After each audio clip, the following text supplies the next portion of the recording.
Patronka dušeplných věcí. Napsala a čte Lucie Hrochová. Zdravím tě, človíčku. Povím ti něco, co jsi možná ještě neslyšel. Jsi připraven? Počkej, nejdřív něco vyzkoušíme. Pomalu se rozhlédni kolem sebe. Podívej se doprava a pak doleva. Pokud nevíš, která je pravá a která je levá, nevadí.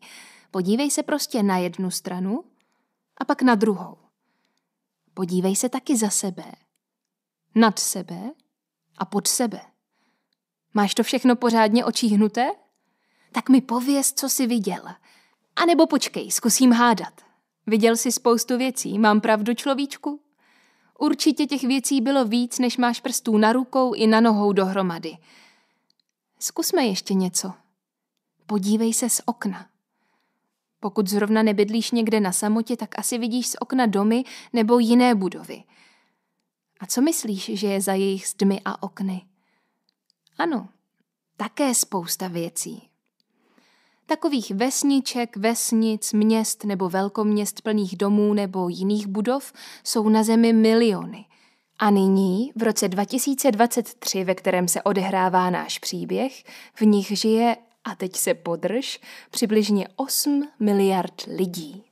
8 miliard, to je 8 a za ní 9 nul. Pořádně vypasené číslo. A mezi těmi 8 miliardami jsou lidé, kteří mají věcí málo nebo tak akorát, ale také lidé, kteří mají věcí hromady. Asi se shodneme, že věcí je na zemi tak velké množství, až se z toho jednomu točí hlava. Jen se na to podívej. Věci oblíbené, přehlížené, používané, zapomenuté, tiše vytoužené, hlasitě vydyndané, opečovávané, zaprášené, ztracené i z nebe spadlé. Užitečné sic obyčejné, neužitečné, avšak nádherné, krásné a nepostradatelné i tuctové a zbytečné. A teď tedy ta záležitost, o které si možná ještě neslyšel. Některé věci jsou jako ty nebo já, mají duši. Dost možná máš takovou věc i ve svém pokojíčku. Zajímá tě, jak se taková dušeplná věc pozná? Je to různé. Může to být věc, kterou někdo vyrobil s láskou, nebo věc, která byla darovaná ze srdce. Věc, o kterou se někdo pečlivě staral. Věc, která někomu hodně pomohla. A nebo věc, která se přichomítla k nějakému dobrodružství. Osud takových věcí střeží patronka dušeplných věcí Nora. Patronka neboli ochránkyně. Pomáhají jí přitom její 2 věrní a nepostradatelní přátelé. A víš ty co, človíčku?